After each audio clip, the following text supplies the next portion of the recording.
All right, let's go. Linear algebra. We'll start the day with Anki.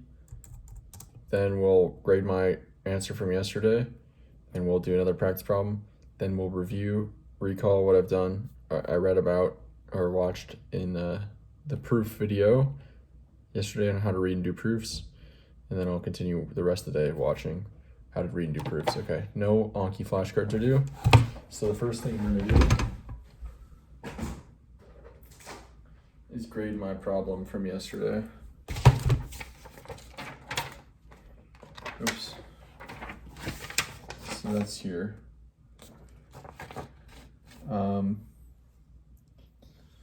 Yeah, I'll be back after I grade it. Got that answer correct. So now I'm gonna do another problem right now. All right, another problem complete. So what did we learn about yesterday when watching these, how to read and do proof, watching this video, how to read and do proofs? Okay,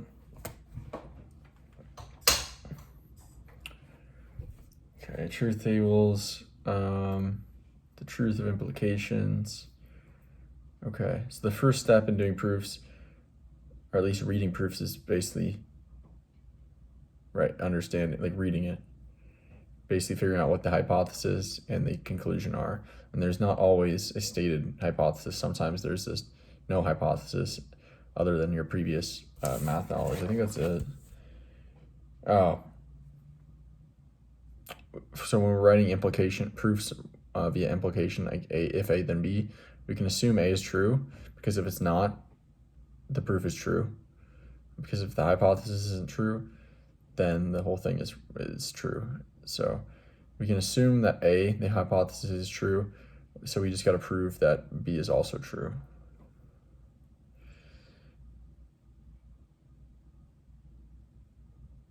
Right, so when you're writing proofs, it's important to know who you're trying to convince, because a proof is a convincing argument. But typically, you're going to be, if you don't have someone clearly you're trying to convince, like a professor, you're going to be trying to convince someone that's at a similar level in mathematics skill as you. So you're almost trying to convince yourself or someone like you. Okay?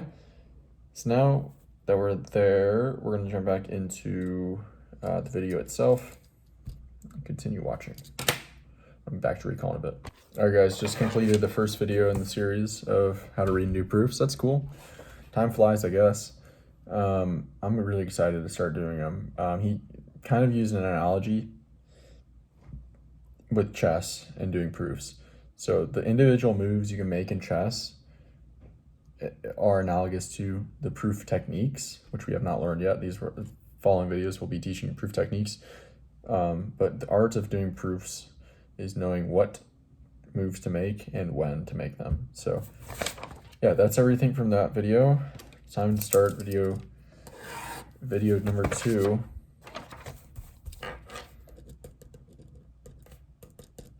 And I just became aware of something extremely cool that it's going to be the future of learning, and that is apparently you can learn by asking questions, practicing, and getting guidance on YouTube videos now with Gemini, Google AI. But I'm trying to click the button, it's not working.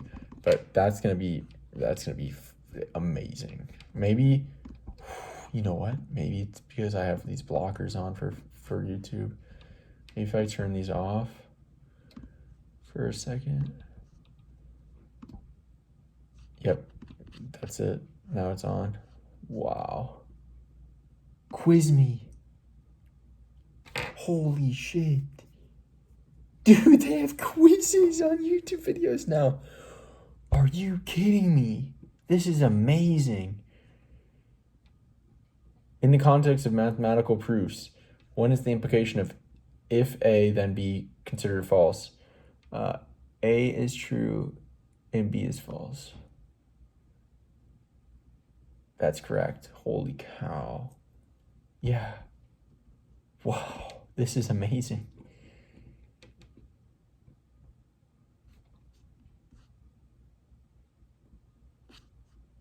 I'm gonna turn comments off though.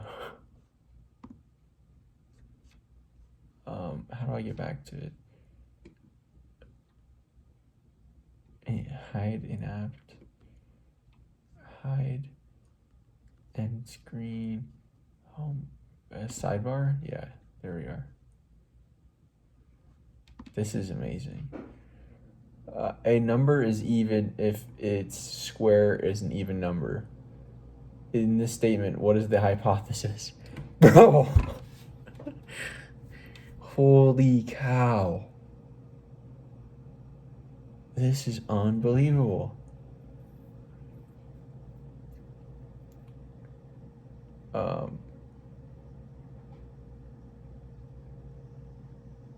Its square is an even number.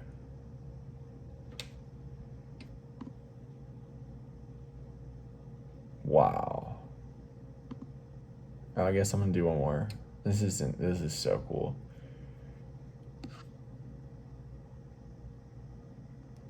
What? Oh.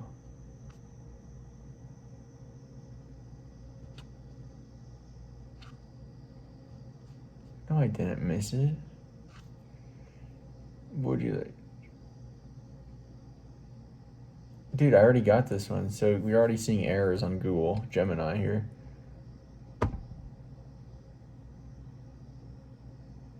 You got it again. That's correct. According to the video, which of the following best describes the language of mathematics in the context of proof? A collection of specific proof techniques. Oh my gosh, this is so cool. I want to see if I go to my video, if I can, like if I did this.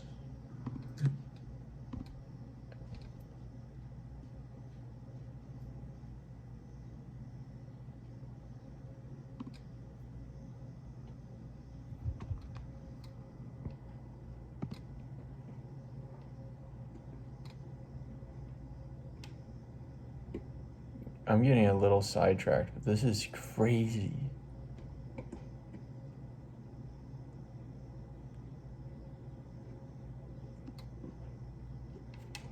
Can I just say quiz me on this video? This is craziness.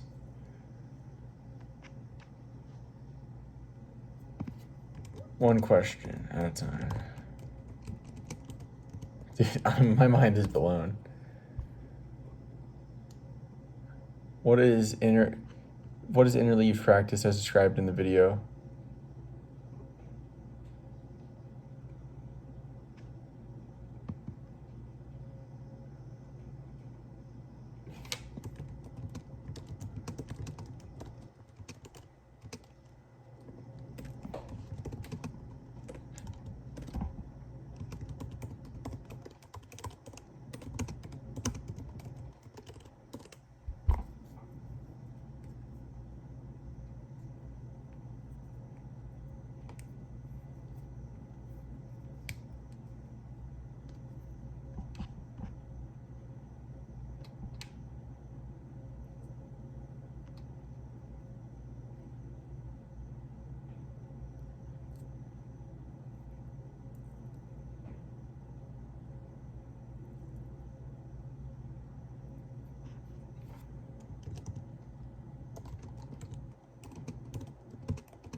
This is crazy. I'm asking Gemini questions about my video, which is just kind of off topic, but this is like so important for learning.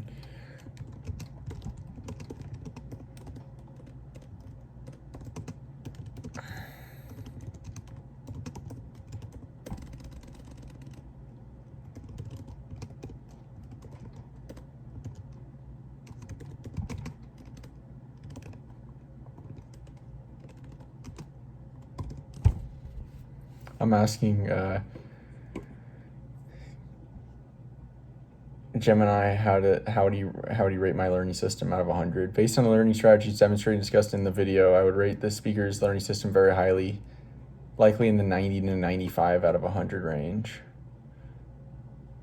Active recall just retrieval practice. This isn't a cornerstone of the system. He repeatedly attempts to recall information, which is one of the most powerful learning strategies for strengthening memory. He explicitly states retrieval is what leads to learning. Spaced repetition and interleaving. He uses Anki flashcards, which are designed for spaced repetitions. He also actively discusses and seems to apply interleaved and varied practice to build broader mastery and transfer of learning. Embracing desirable difficulties. The entire premise of the video and the book he's reading revolves around desirable difficulties. He actively seeks out and discusses how these challenges, like blurry text generation effect, free testing, enhances learning by requiring more cognitive effort. Metacognition and self-assessment, very good. He frequently reflects on what he remembers and what he struggles with. Forgetting sessions of the book he just read. This self-awareness allows him to identify gaps in knowledge and focus on his efforts. Consistency and discipline. He mentions reading 1 paragraph a day during a school year and reaching 51 days. In this book demonstrates remarkable consistency and discipline, which are crucial for long-term learning. Deep processing / elaboration. He doesn't just recite definition, he tries to explain the why behind the effectiveness of the strategies, how interleaving builds discrimination skills and flexibility, or how struggling behind or builds retrieval pathways. The minor deduction from perfect 100 might come from the natural human element of sometimes struggling with recall, which he openly acknowledges. That's part of good learning, though. However, this struggle itself is part of the desirable difficulty. He advocates making the system highly effective. Active engagement and articulation of the principles make his learning system highly robust. This is so cool. One more question. What percentile?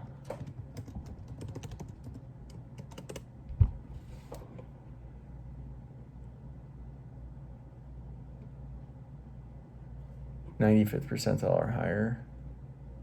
More effective than 95% or more of other learning strategies or systems commonly used. Most people do not leverage these evidence techniques to extend the so it's a very elite category for optimized learning retention. Cool. That's amazing. Let's get back on track though. Is that the distance? I'll go a few more minutes over in order to. Okay, how do I find the playlist for this though? I need to turn this off for a second. Is that the distance? Is this episode 2?